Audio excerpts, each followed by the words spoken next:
Okay, everybody, I'm going to call us to attention here. Feel free to grab any last cookies if you would like, or some coffee or water as we are getting started on our fourth evening of this Lent series. The fourth, right? This is the fourth. Fourth, that is a big four Kyle's giving me. Fourth evening, Kyle's counting, of our Wednesday evening Lenten dinners. And I just want to, again, thank you guys so much for coming out and engaging so well with something that often gets tucked away, that we can, either because it's just hard and difficult or we're ashamed to talk about our grief and loss and things that we're going through.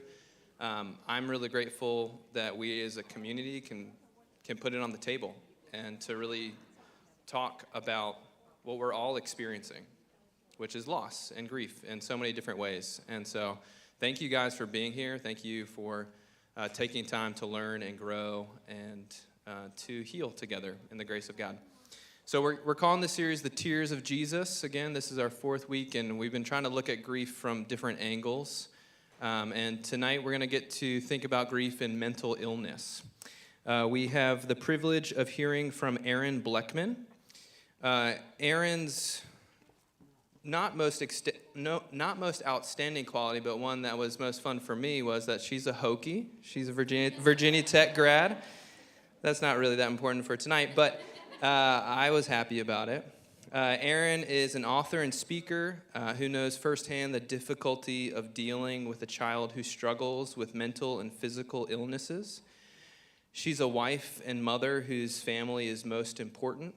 And her book, My Unexpected Journey, Reflections After Losing My Son to Suicide, chronicles the 18 months following the devastating loss of her beloved son, Max. She hopes to bring compassion and understanding to mental illness, suicide, loss, and grief. She lives part-time in both Pittsburgh and Naples, Florida, with her husband, Bill, and Max's former dog, Emmy Lou. Is that right? Their son, Sam, resides here in Pittsburgh. And so we are so excited to have Erin with us and for her care and compassion and courage to share what God has taught her and how she has walked through mental illness and suicide in her family with her son. So would you please join me in welcoming up Erin Blechman.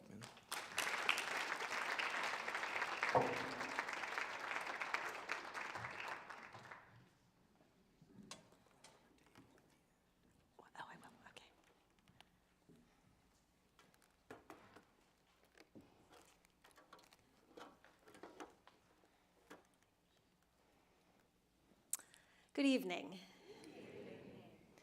June 3rd, 2020 was the day that my husband and I got the call that no parents ever want to get. And that was that our 25-year-old son, Max, sometime the night before had taken his life. And I remember it was early in the morning on June 3rd. I was still in bed, and I heard my husband crash up the stairs. And before he even got into the room, he was screaming, "He's gone, Max is gone." And I remember the thought that went through my head was, gone where? I know that sounds really strange, but that was my first response. And almost as if we could find him if we tried. And after that, we began the daunting task of calling friends and family and telling them that we had lost our precious son. We began the daunting task of writing his obituary, planning the visitation, planning his memorial service. And when I look back on those days and even the weeks following his passing, I can barely remember specifics. We were in shock, we were numb, we were really just kind of operating on autopilot. And when I look back, I understand that that was our brain protecting us. Our brain will only allow us to absorb so much because to accept all of that, to take all of that in would simply have been too much. But one of the things that we did right from the beginning that I'm very thankful for is we were upfront about the way Max died. He had struggled with mental illness, suicide, anxiety, and epilepsy for 8 years. And we were very upfront before he died and after he died about those conditions that he had. And I'm very thankful that we didn't try to hide his suicide, that we weren't ashamed of it, that we didn't try to keep it a secret, because it's so important to talk about. It's much more common than we might think, and I'm glad that it has allowed us to elevate the conversation about mental illness, suicide, and loss and grief. As I said, our sweet boy struggled for 8 years, and we struggled along with him. It was 8 years of pain for him and pain for us. And tonight what I want to do is I want to share what I've learned about mental illness, what I've learned about suicide, and what I've learned about loss and grief. But first, I want to help you get to know my sweet boy. So this is my baby. And you'll see the picture on the far right. He was the most beautiful, big-headed little baby you've ever seen. We would go out in public when he was about this age, and he would be sitting in the cart at the grocery store, at TJ Maxx, one of my favorite places, and people would come up and want to pet his head because it was just so beautiful and round and big. He also had those beautiful brown eyes, and it was apparent from a very young age that he was a little quirky, a little eccentric. He was, he was creative, he was funny, and he was also a very sensitive little boy. And I think you can kind of see that in his face, particularly in that picture in the upper right-hand or upper left-hand corner. But as he grew older, that tender heart became a source of pain for him. And it was difficult to watch. But he was so creative, and I'm so proud of him. He was a drummer. He wrote music. He wrote short stories. He wrote poems. He published a magazine. He did stand-up comedy and wrote all the material for that. To this day, he is the most interesting, funny, and intelligent person I've ever met. This is the last picture taken of us as a family. This was taken in May of Mother's Day of 2020, and this was the second to the last time that we were all together as a family.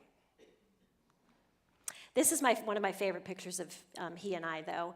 In 2017, my husband Bill and I did a vow renewal ceremony, and we did it at our home. We wanted to include our boys, so we had asked Max to give a toast. And he was, as I said, a little creative, but also a little snarky, a little sarcastic, so we thought that it might be a little bit more of a roast than a toast, but it ended up being the most beautiful tribute to us, and I'm so thankful for those memories that we have.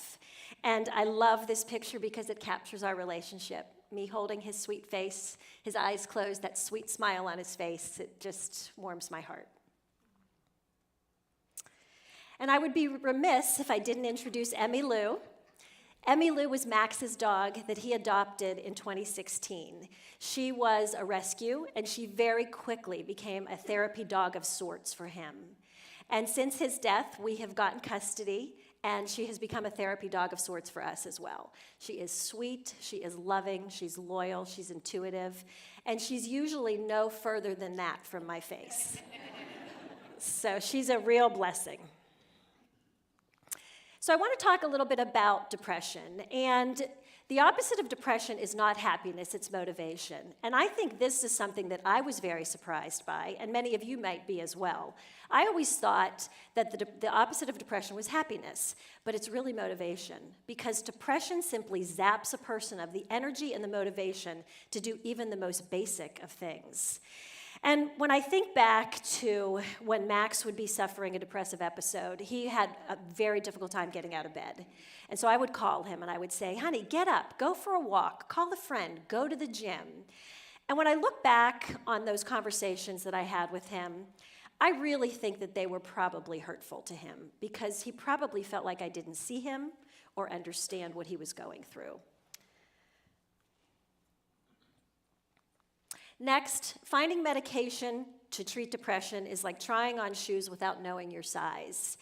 And a doctor actually told us that when Max was struggling to find a medication that would work. And that seems sort of counterintuitive, right? I mean, this is the 21st century. If we're sick, we take a pill and we feel better and get better, but not so with depression. It's very much trial and error to try to find a specific medication that is going to work. And some people just have treatment-resistant depression, and Max had that. When we went to clean out his room after his death, we found an entire brown grocery bag full of medication that he had tried that hadn't worked for him. Next, depression is a disease like diabetes or heart disease. We really treat mental illness very differently than physical illness. And mental illness is a disease, mental depression is a disease, and we oftentimes treat it as something else, a personality defect, a character flaw, a weakness, and it's simply a health condition, just like those other two. Oh, another thing I'd like to share is, I mentioned earlier, Max suffered with both depression and anxiety and epilepsy. And he was diagnosed with both of them about a year apart. And the reaction that we got to when we told people about those different health conditions was really stark. When we talked about his epilepsy, people would say, "Oh my gosh, I'm so sorry, that has to be so hard for him. He lost his license, that has to be terrible for a young man, blow to his ego." And when we would talk about his depression, we heard things like, well, what does he have to be depressed about? Has he prayed about it? Has he asked God to remove the thorn from his flesh? So very different responses to his different health conditions. Next, mental illness is often demonized and criminalized. And when somebody is having a mental health crisis, it can be frightening. So I understand this to a degree. And when someone is suffering a mental health crisis and a 911 call is made, the people that are dispatched to that situation are police officers, not counselors, not crisis therapists, not medical professionals of any kind, just police officers. And they're simply not trained and equipped to handle those kinds of situations. And oftentimes those situations escalate, and sometimes the person suffering the mental health crisis is injured or even killed. I think this is a great illustration of the difference between how people with a mental illness are treated versus those with a physical illness. So a person who has a mental health condition gets blamed for their condition. A person with a physical illness gets cared for. A person with mental illness is told to get over it. A person with a physical illness is told you'll be supported throughout. A person with mental illness is told take responsibility for your problems. A person with a physical illness is told, ask for help anytime. A person with a physical illness is criticized for being weak and lazy. Someone with a physical illness is praised for being strong and courageous. Someone with mental illness is told, stop being so self-indulgent. A person with a physical illness is told, it's a hard road, be kind to yourself. A person with a mental illness is told, it's a choice. A person with a physical illness is told, there is nothing you could have done to avoid this. So again, a very stark contrast in the way people are treated. I love this chart because it shows the different factors that impact mental illness. A lot of times we want to reduce it to just one thing, but it's a variety of factors, and frankly, it's a complex combination. Things like environment, relationships, physical health, genetics, stress, diet, trauma, substance use. And I think the other interesting thing about this chart is if you took that pink bubble that says physical health and replaced that with the words mental health, those would be the same factors that impact us physically, that impact our physical health. So again, physical illness and mental illness are very similar, and we just treat them so differently. Again, mental illness is not a weakness, a character flaw, a lack of faith, or a behavioral problem. 67% of adults in the U.S. believe they have had a mental health condition at some point in their life. And this is just to illustrate that a lot of times we think a person is either mentally healthy or mentally ill. And a mental health issue can and does occur at any point in a person's life, and it's not always permanent. Sometimes it's just a temporary illness, like a physical illness can be. This next slide shows some statistics about suicide, and the first one is that 84 men a week die by suicide, and 70% of all suicides are male. Women are 3 times more likely to attempt suicide, but men are more likely to complete it. 25% of men live with a mental illness, either diagnosed or otherwise, and men are less likely to get help. So we need to encourage the men in our lives to get help for their mental illness just as they do for their physical illness. Another thing that we learned is that we don't say someone committed suicide. Instead, we say they died by suicide. And that is because the word committed is usually used to describe illegal or immoral behavior. We say somebody committed adultery, they committed murder, they committed robbery. And this is where terminology really matters. The person who has died by suicide has died not from an immoral or illegal cause, but because of an illness. I love this quote. This is by the author Matt Haig. He is the author of The Midnight Library and Reasons to Stay Alive. He has struggled with depression throughout his whole life, and he actually had a suicide attempt at one point. And he said, "Suicide is not selfish. Suicide is normally death caused by the illness of depression. It is the final symptom, a final collapse under unbearable weight. Suicide is a tragedy. Try not to judge what you can't understand." And nobody came out when Max died and said that they thought his decision or his choice or the way he died was selfish, but they definitely implied it. We heard things like, "How could he leave you? How could he do this to your family?" All indicating that people viewed it as a selfish act. So we have gotten involved with an organization called the American Federation for Suicide Prevention, AFSP, and over the course of the last couple of years, we have participated in several Out of the Darkness walks. These are walks that occur all over the country throughout the year, and people gather who have been impacted by suicide.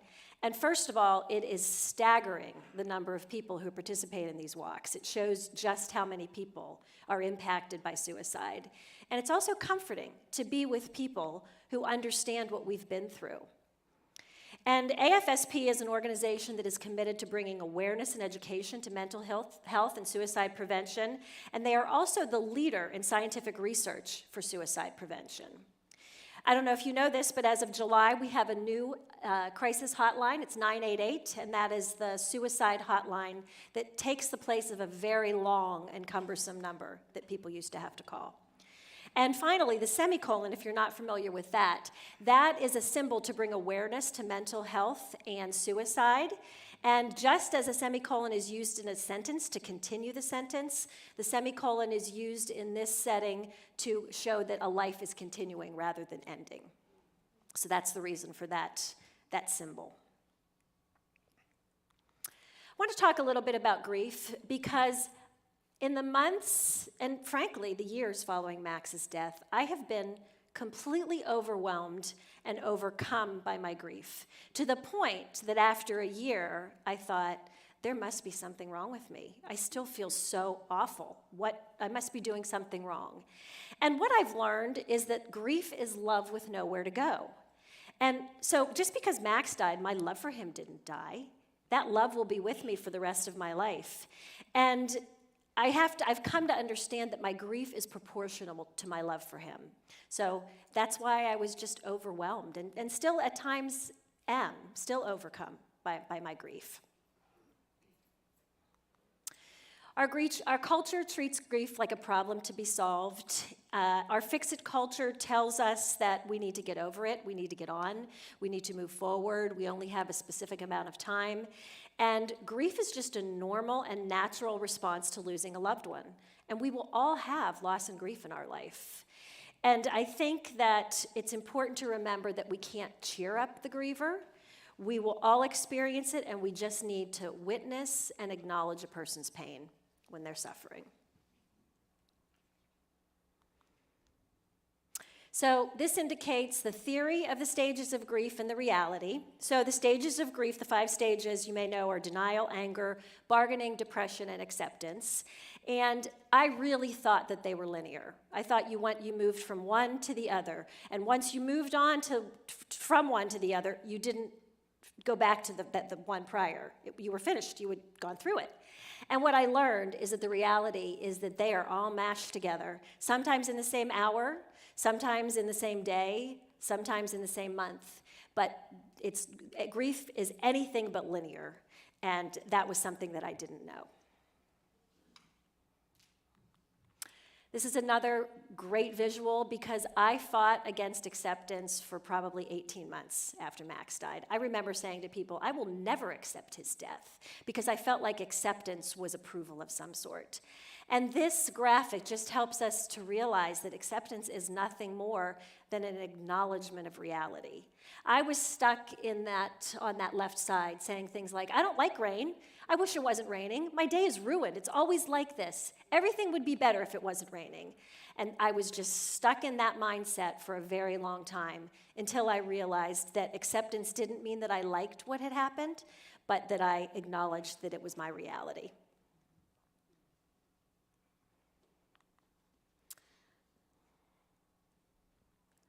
So, did I go forward? No, okay, never mind. Grief impacts a person physically, emotionally, and mentally. This is another thing I didn't know. I thought grief was an emotional response. I didn't realize that there were also physical responses that I would have. And some of the physical responses that I had following Max's death were insomnia. I couldn't sleep. I had racing thoughts. I had stomach aches, headaches, loss of appetite. There were times I just couldn't get out of bed, so I was suffering from those same symptoms of depression that he had throughout his life. So grief impacts in a variety of ways. And grief, I should also have put up here that grief impacts us spiritually. And we're going to talk a little bit about that. Okay. Again, I said that the stages of grief are not linear, and so I think they should be renamed. I think we should call them the cycles of grief. I'm going to start a crusade to that effect because there's nothing linear about them. And if you're like me, I hear stages and I think linear. I think you go from one to the other.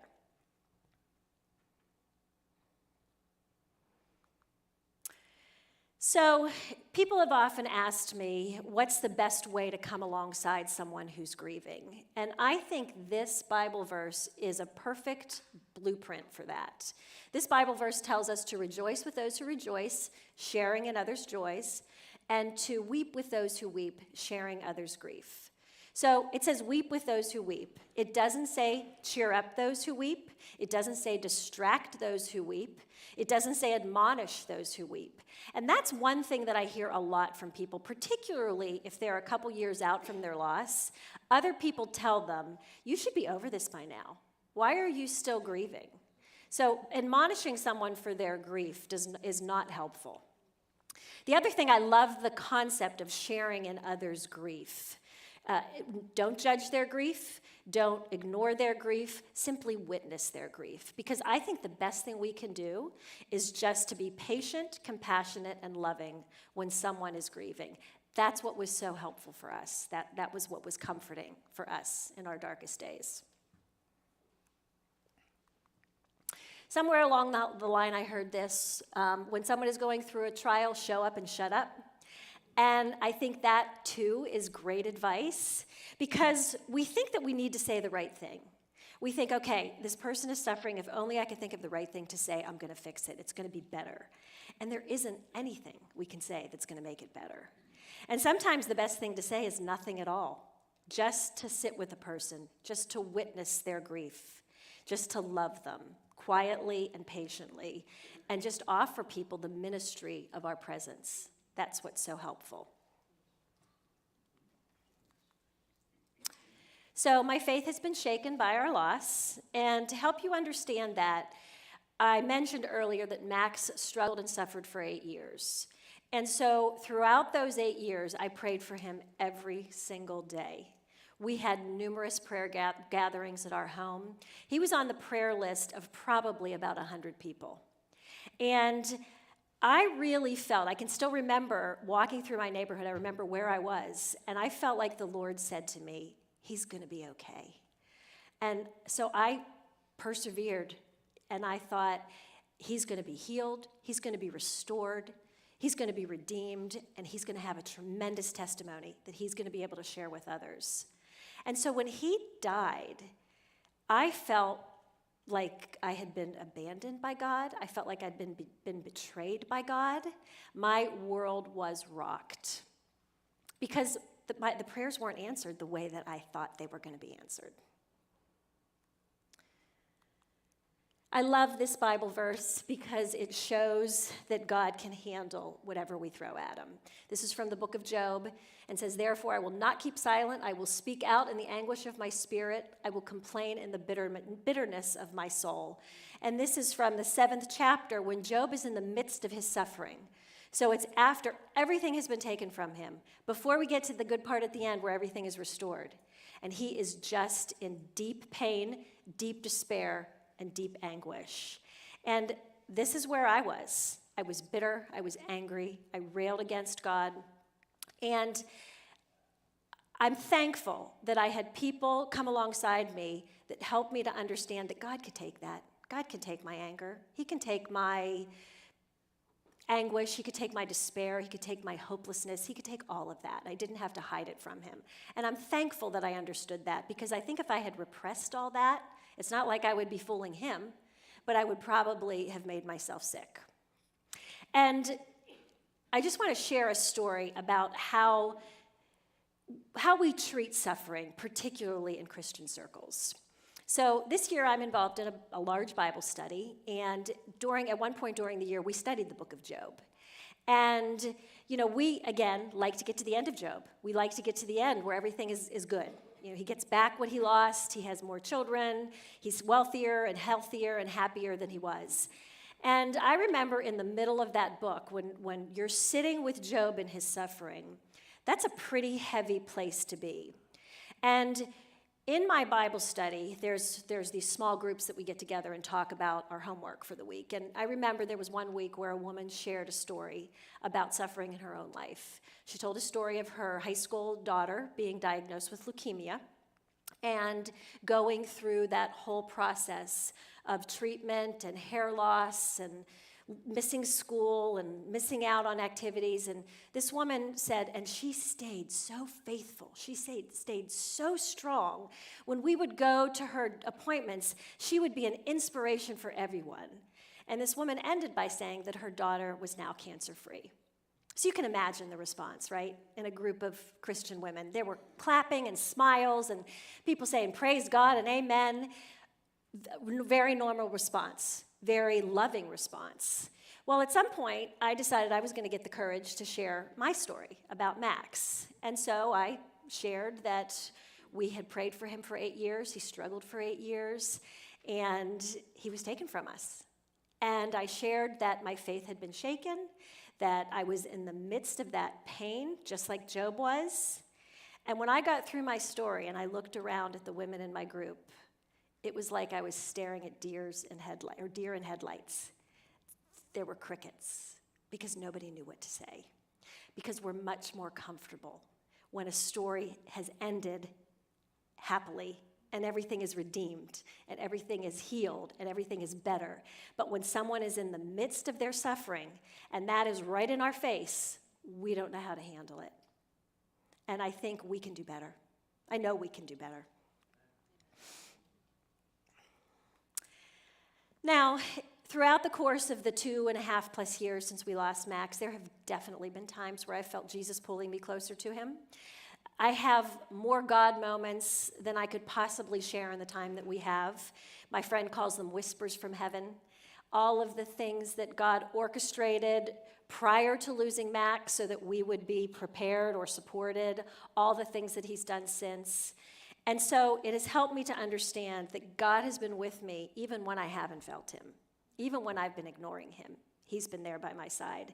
And I also know that he will continue to be loving, patient, and compassionate with me as I continue on this journey of grief healing. Okay, we're missing a slide, Kyle. The tip slide.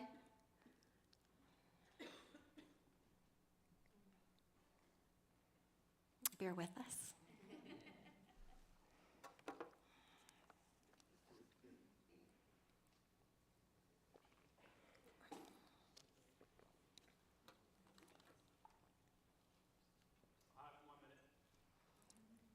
You got it?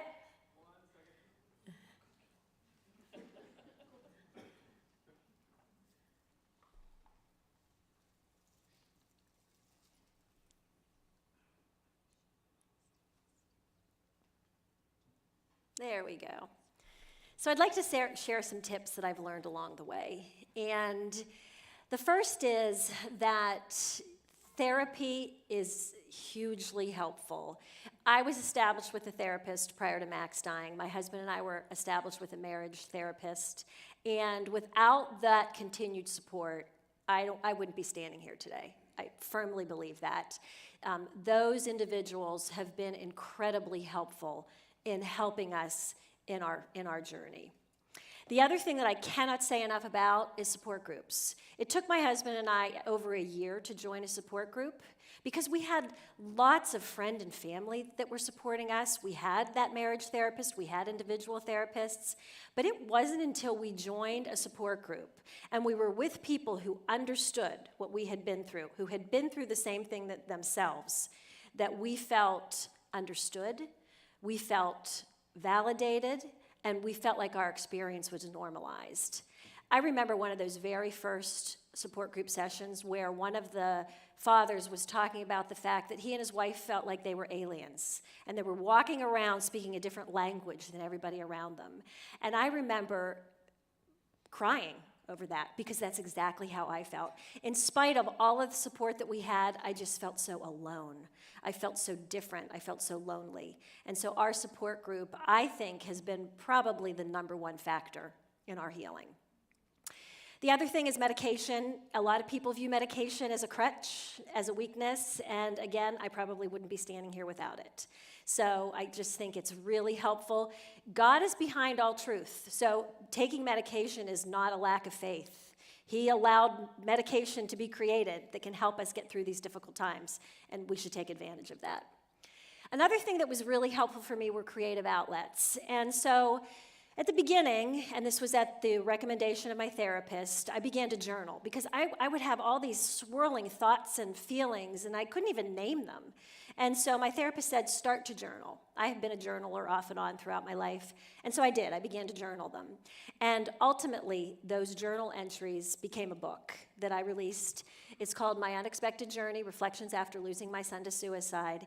And it was hugely therapeutic for me to write those entries, compile them into a book, and release that. It has allowed me to connect with people really all over the country about mental illness and suicide, and I'm really thankful for it.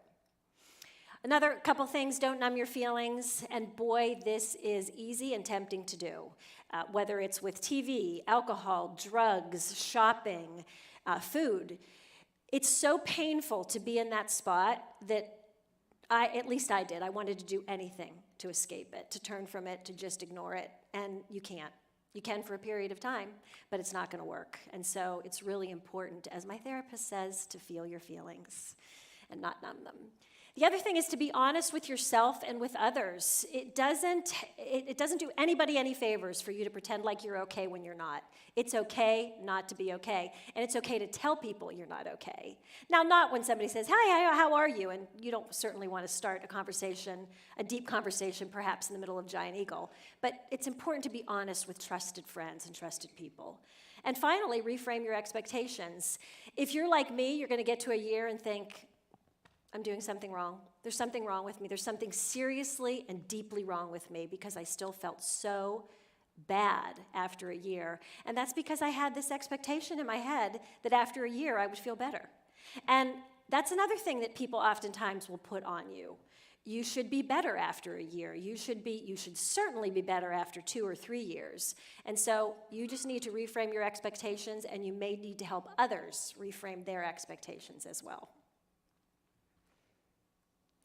So the last thing that I'd like to share is that I was fortunate in writing and producing my book to work with an incredibly talented illustrator and graphic designer. Her name is Sarah Nelson, and she did the original illustrations for my book. The weeks after Max passed, the days and weeks after he passed, I kept seeing the same bird over and over and over. And even at the time, I felt like it was him, like it was a little sign from him. And so Sarah grabbed that idea and ran with it, and she created 6 beautiful original illustrations that appear in pieces and parts and also whole throughout the book. And I'm very thankful that she allowed us to create a product that was not just important and heavy, but beautiful as well. And so her prints are available in the back at a table for sale, and my book is as well. So that's all I have to share. I thank you for your time. My goal at this point in my life is to elevate the conversation about mental illness, suicide, loss, and grief. And so I appreciate you allowing me to come here tonight to do just that. God bless.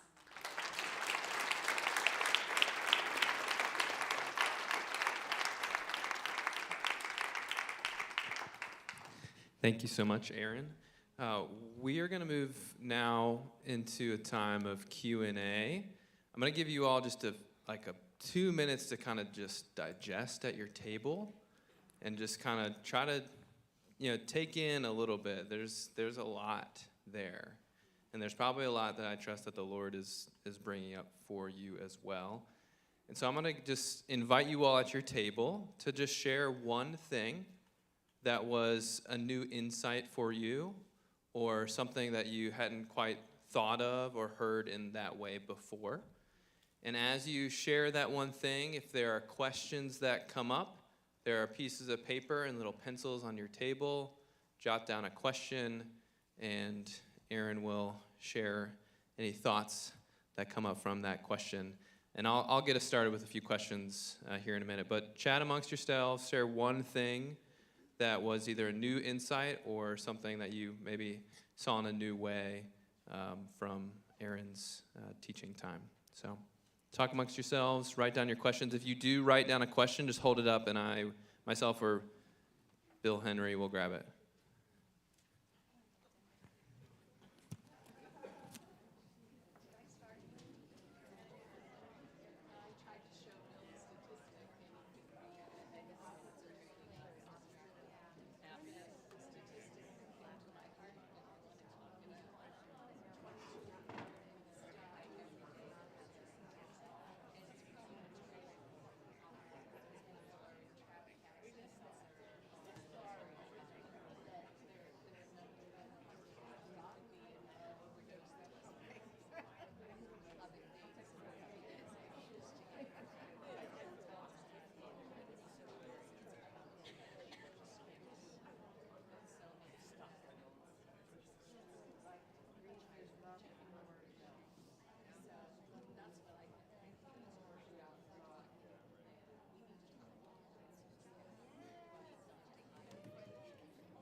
Okay, we have some really great questions that we are going to let Erin engage with for a few minutes here. There are two that kind of go together, so I'll kind of read them together. They deal with the medical community. Okay. So, any thoughts about how to? And you kind of ended your talk talking about elevating the conversation. So, any thoughts about how to engage the system or the medical community to improve treatment? And sort of within that, how did you experience help or resistance within that? Okay. So help or resistance, and then how do you feel like a positive improvement could be made? Okay. Well, in terms of the help and assistance that Max got, it wasn't great. He was hospitalized probably 5 times for suicide ideation, and he was taken to Western Psych. Well, he admitted himself to Western Psych all those times. And that facility is not intended to treat or to help. It's simply meant to keep people safe. So it's like a prison. And it was him spending time there, although it did keep him safe for a period of time, was actually detrimental to him. And so I think what would be so much more helpful are facilities, residential facilities that are more holistic and don't just focus on the safety aspect, but also focus on the treatment aspect. And he didn't experience that.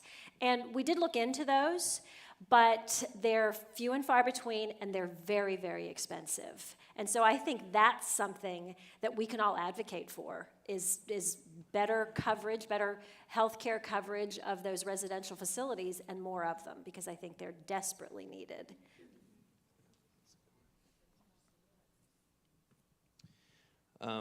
So you had a number of practical tips at the end. Is there anything more directly as far as what is something that you wished people had asked you or avoided in asking you? After his death? Yes, we'll go with that. Okay. At any point, really. What's a helpful thing for people to ask? When someone is struggling. Okay. Well, I'm gonna answer that in 2 ways, both before he died and he was struggling with his mental health. I think it would have been nice if we had gotten more compassion about his mental health condition versus his physical health condition, because as I mentioned, those were treated very differently. I remember a conversation with a friend, and this was a friend. This is someone who loved us. We love him. And he said, "I don't believe in depression." And it was really all I could do to keep myself from strangling him, because I was just so angry. And so I think we can all educate ourselves. It's 2023. There's all sorts of research available out there. We can all educate ourselves better on mental health and understand it and bring compassion and awareness and understanding to others when people say things like that. And because we all probably encounter it from time to time. And then since he passed, what do I wish somebody had said or didn't say? This is one I wish they hadn't said. I had a friend who gave me a plaque that said, "It's not about learning to avoid the storm, it's about learning to dance in the rain." And she's lucky I didn't throw it at her head, because I was so angry that, to give that to somebody right after their son has passed away, I was not in a place to receive it at all. As lovely as that sentiment is, and as true as it is, I just wasn't in a position to receive it. So Try not to. My advice is try not to come up with platitudes. Don't offer platitudes to people. They are not helpful, and they minimize the grief a person is experiencing.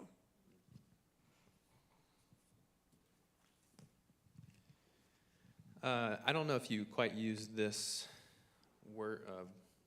word usage here, but kind of talk about a ministry of presence in terms of grieving with people. Could you just share more about that from your own experience, and then kind of what you've learned along the way in terms of grieving with others, having a ministry of presence? Yeah. So we started making calls on June 3rd, probably around 8:30 in the morning. And within 2 hours, our home was full of people. And I didn't know that was customary. I didn't know you were supposed to go to somebody's home when they lost a loved one. And that was so incredibly helpful and comforting, because there were just these people that were there. They were sitting with us. They were laughing with us. They were bringing food to us. They were giving me something to eat on a plate. They were, taking me upstairs so I could brush my hair and brush my teeth. And that was so helpful, because if Bill and I had been by ourselves that day without anyone around us, I really don't know how we would have handled it. I don't know what we would have done. I don't know how we would have managed. So just sitting with people, just going to people and being with them is just so incredibly helpful. And bringing food. It was, that was really nice. We had food for weeks. We had more baked ziti and lasagna than I've ever eaten in my whole life. But it was really lovely. I have a follow-up question on that in terms of even just my own pastoral processing. Did people just show up? Did they ask you ahead of time, hey, we're gonna be there? They just showed up. Was there anybody there that you were like, I wish they weren't here? You don't have to name them, but I'm just trying to fill out the conversation. Well, I will say it was one of our pastors who told us. One of our pastors was one of the very first people who came, and he said to us, people are going to want to be with you. Allow them to be with you. And I was really thankful that he said that, because I don't know that we would have. Right. And there were some people over the course of those first few days and week that weren't super helpful, but they were trying. Yeah. They were doing their best. Kind of in the following, so that's like the initial ministry of presence. Is there, from your own experience of grief, kind of ongoing care beyond that in terms of ministry of presence that was really helpful for you, or that you've since kind of learned, whether it's like I know anniversaries are really important, things like that. How do you kind of carry on? I think there's a lot of initial response that's kind of easier, and so how maybe ongoing care and ministry of presence, have you seen that done well, or kind of learned along the way? Yeah, well, in those first few days, I remember a friend pulled Bill and I aside and said, everybody's here now, but eventually they're going to drop off because life gets back to normal for most people. And so we kind of had that expectation that our house wasn't going to be full of people for months on end. But we also had a lot of great support that was ongoing for the anniversaries, for Max's birthday, which was September, 3.5 months after he passed, for that first Christmas, for the year anniversary. All of those days that people knew would be hard for us, we did get a lot of support. We got a lot of calls, we got cards, we got flowers. It was very, very helpful to have that kind of support from our community, friends, family, church community, the whole 9 yards.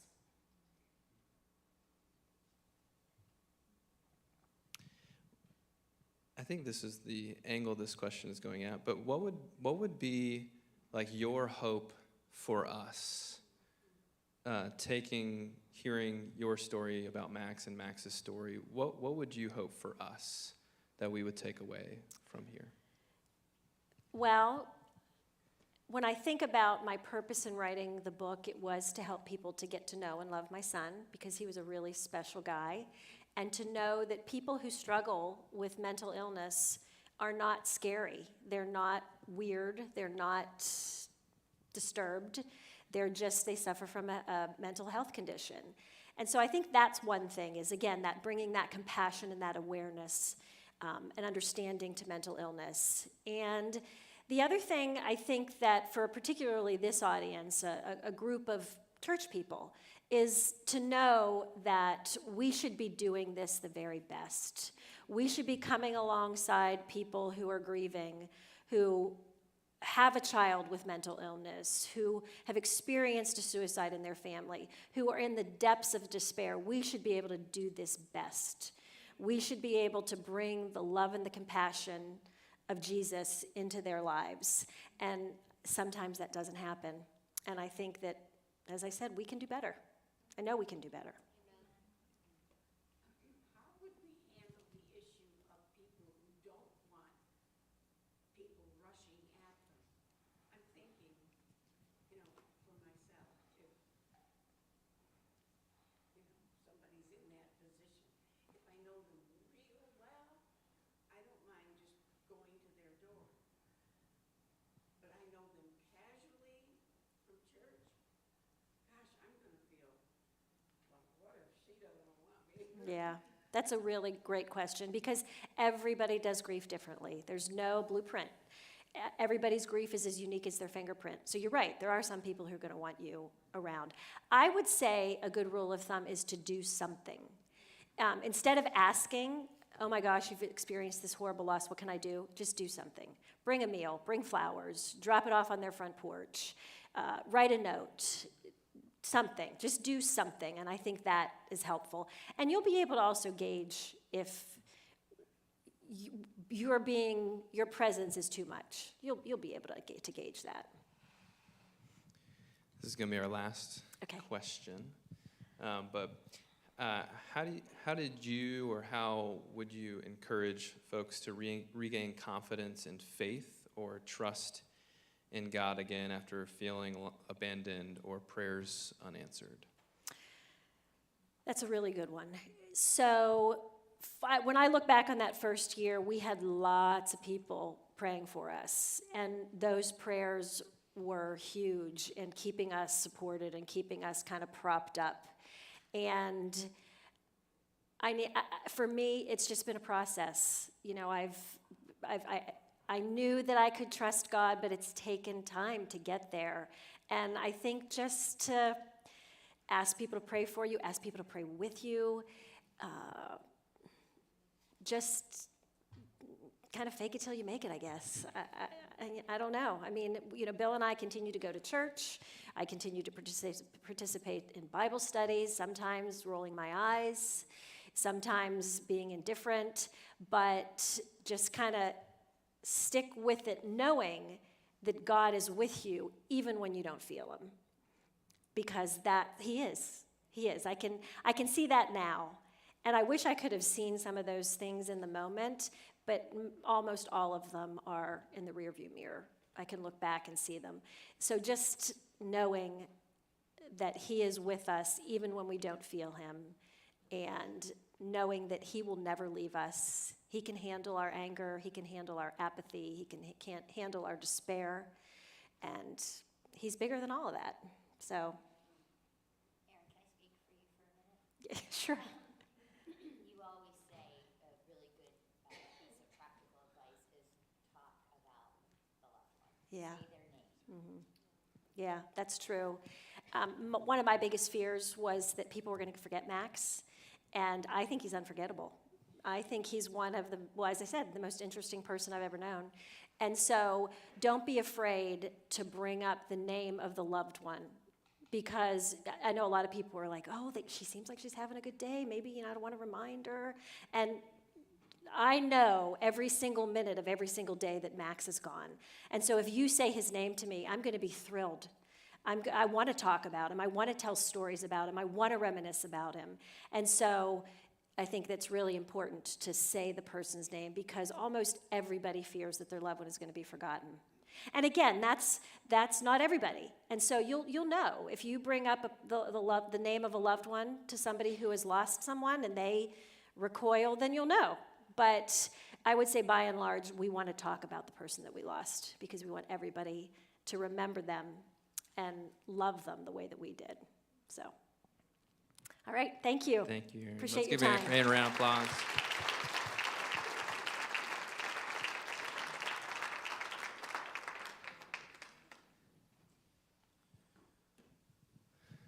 We're going to close our time together, just kind of quieting ourselves in God's presence.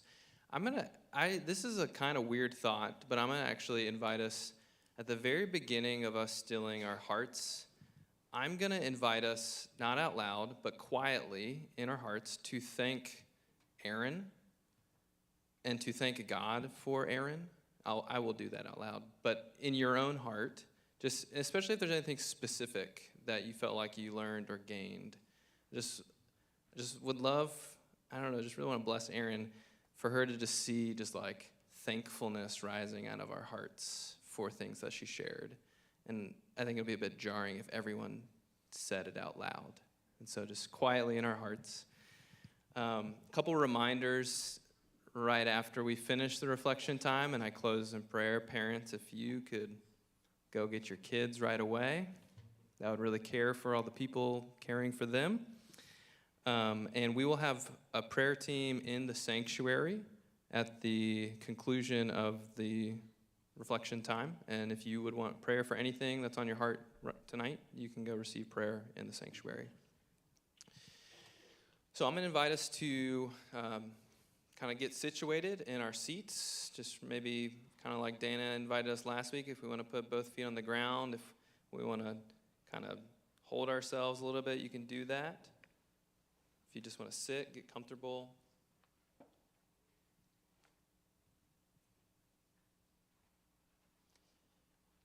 And Father, we just want to give thanks to you for Erin.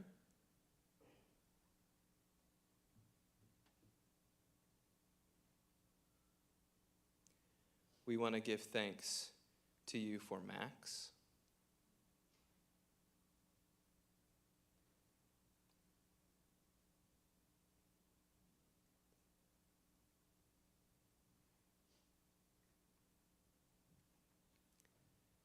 We thank you for your presence here with us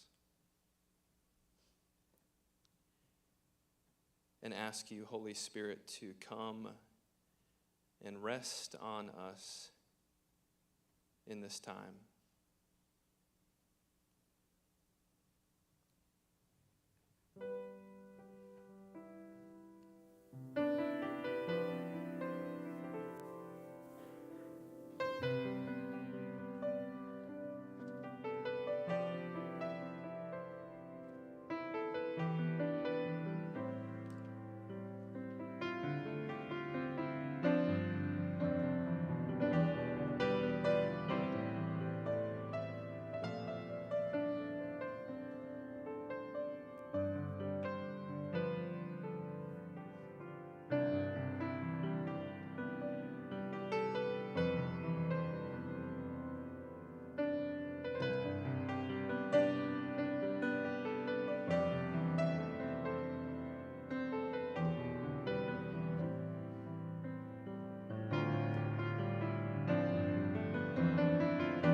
Dear Lord and Savior Jesus Christ, we hold up all our weaknesses to your strength, our failure to your faithfulness, our sinfulness to your perfection, our loneliness to your compassion, our pains to your great agony on the cross. We ask that you cleanse us, strengthen us, and guide us, so that in all our ways, our lives may be lived as you would have them lived, with courage and for you alone. Show us how to live in true humility, true contrition, and true love. Amen. Again, thank you guys so much for being with us. If you want to purchase Erin's book, it's for sale in the back there. And yeah, thank you for being with us. Parents, if you go grab your kiddos, it's going to care for folks who are caring for them. Again, there's a prayer team available if you want prayer for any reason in the sanctuary. There are a few guidances of how we're going to clean up. It would be super helpful. Wipe off